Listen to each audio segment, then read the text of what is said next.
మిత్రులారా నమస్కారం. రఘుబాబు మాట్లాడుతున్నాను. ఈరోజు వాతావరణ పరిస్థితులు ఎలా ఉంది, అలాగే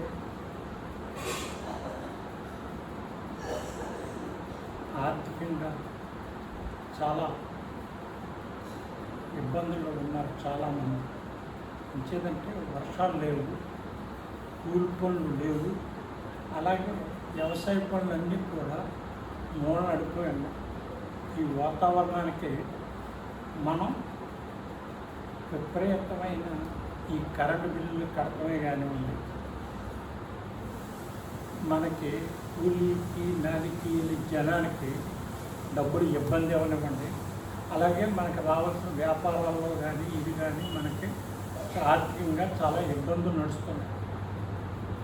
నేను ఈరోజు మీకు ఎందుకు తెలుసుకున్నానంటే, మా గురువు గారు జవహర్ చిన్నబాబు గారు ఆయన నేను కూర్చున్నప్పుడు ఒకప్పుడు ఏమని చెప్పారంటే, మనం ప్రతి రూపాయి ఖర్చు పెట్టింది ప్రతి రూపాయి కూడా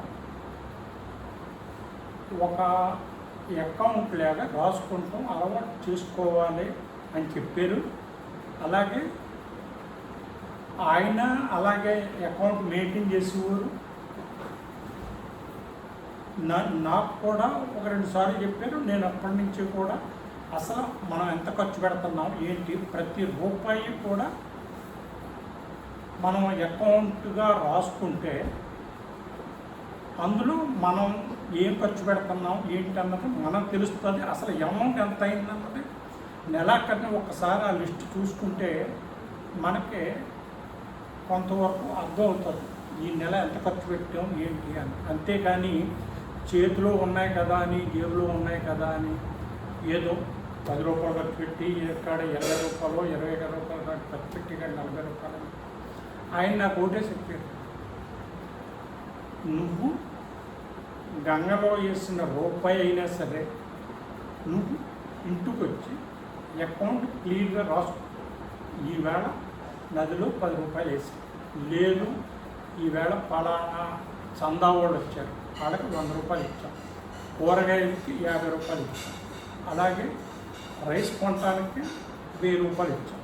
అలాగా ఒక అకౌంట్ ఫర్గా రాసుకుంటే నువ్వు నెలాఖరు కనుక ఒక్కసారి కనుక ఆ అకౌంట్ చూసుకుంటే అసలు ఎంత అయింది ఈ నెల మనం అనుకుంటాం.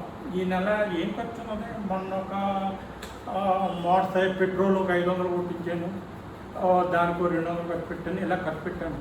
కాకపోతే ఏంటంటే దేనికి అవసరం లేదు అన్నది మనకు తెలుస్తుంది.